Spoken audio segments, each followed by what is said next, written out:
అన్నా ఏమేమి సరుకులు అందుతున్నాయన్న? అవన్నీ కూడా ఫ్రీగానే ఇస్తున్నారా, ఏమైనా డబ్బులు తీసుకు? ఫ్రీగా ఇస్తున్నారండి. ఓకే, రేషన్ కార్డు ఉన్న వాళ్ళకన్నా లేకపోతే అందరికి? రేషన్ కార్డు ఉన్న వాళ్ళకి ఫ్రీ ఇస్తున్నారండి. ఆధార్ కార్డు చూపిస్తుంటే ఇస్తున్నారు. ఓకే. ఉల్లిపాయ కేజీ, ఉల్లిపాయ, కందిపప్పు, అలాగే ఆయిల్ ప్యాకెట్, పొటాటో, చక్కెర మొత్తం ఇస్తున్నారండి. ఓకే, అన్ని ఫ్రీగానే అన్ని ఫ్రీగా ఇస్తున్నారు. చంద్రబాబు నాయుడు గారికి థ్యాంక్ యూ చెప్తున్నాము.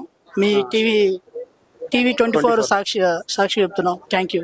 అంటే ఎలా అనిపించింది అన్న ఈ వరదలో అంటే పనితీరు ఎలా అనిపించింది? చాలా బాగుందండి, ఎక్సలెంట్. ఇప్పుడు దాకా చూడలేదు అలా. ఏ ముఖ్యమంత్రి కూడా మన విజయవాడలోకి వచ్చి మనతోనే ఉంటూ కామన్ మ్యాన్ లాగా అలా చేయడం ఇప్పుడు దాకా నేను ఏ ముఖ్యమంత్రిని చూడలేదు. ఈ వరదలో సహాయాలు ఎంతవరకు అందుతున్నాయి? ఫుడ్ కావచ్చు, ఇలాంటి నిత్యావసర వస్తువులు కావచ్చు, ఇలాంటివి ఫుడ్ ప్యాకెట్స్ అన్ని అందుతున్నాయి. కానీ కొన్ని లోపలికి ఉంటున్న ఇల్లులు వాళ్ళకి కొంచెం అందట్లేదండి. మిగతా బయటకు ఎవరైతే వస్తారో కుర్రోళ్ళకి ఎక్కువగా వాళ్ళకి అందుతున్నాయి. పెద్దవాళ్ళు, ముసలి వాళ్ళకి అయితే అందట్లేదు.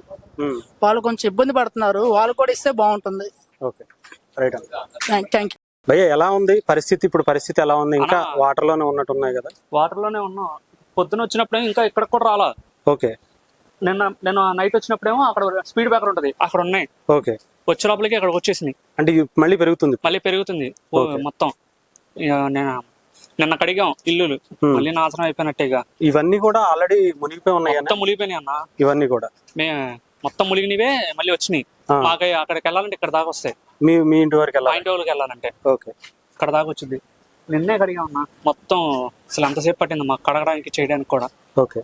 ప్రభుత్వం నుంచి ఎలాంటి సహాయం అందుతుంది? చెప్పలేము, వాళ్ళ ఇష్టం. అది మనం ఏం మాట్లాడినా కానీ. అంటే ప్రస్తుతానికి మీకు ఎలాంటి? మాకైతే బియ్యం అడుగుతుంటే అంటే రేషన్ కార్డు ఉంటేనే ఇస్తాం, లేకపోతే ఏమో అని అంటున్నారు. లేకపోతే అందరికి అయిన తర్వాత ఆధార్ కార్డు చూపించాక ఇస్తారో ఏమో తెలియదు.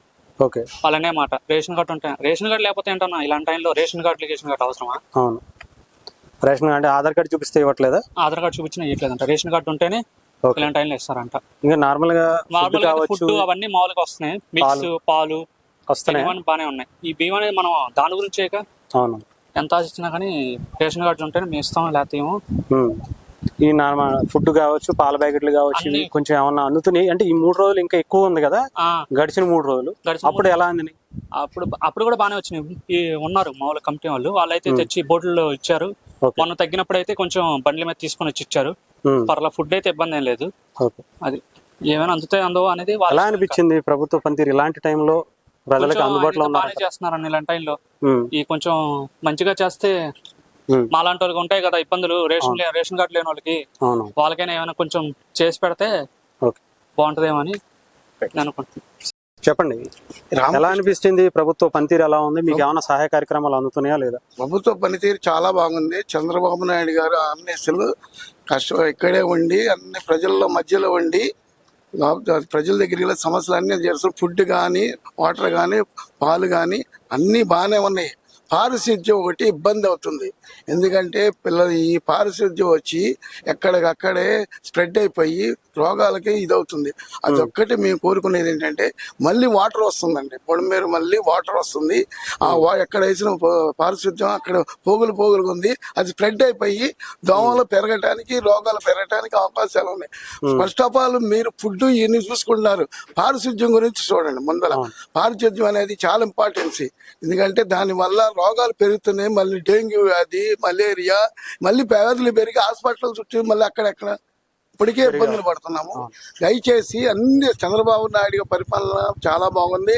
ప్రజల మధ్యకి చేస్తున్నా అన్ని బాగానే సప్లై, అన్ని వాటి మీద ఫోకస్ పెడుతున్నారు. ప్రభుత్వం రెవెన్యూ అధికారులు కానీ, ఇరిగేషన్ మొత్తం అధికారులు వచ్చి వాటి మీద పెడుతున్నారు. పారిశుద్ధ్యం మీద పట్టించుకోవట్లా. పెరుగుతుంది. అది చూసారా, ఇప్పుడు సందుల్లో కానీ ఈ మొత్తం మళ్ళీ వాటర్ వచ్చేసింది.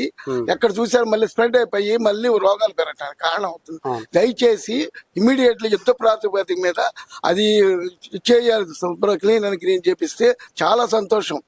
ఎంత కష్టపడి ఎంత చేస్తున్నా, ఎంత ఖర్చు చేస్తున్నా, దాని మీద కొంచెం పారిశుద్ధ్యం మెయిన్ ఇంపార్టెంట్ సార్. దానివల్ల చాలా పిల్లలు కానీ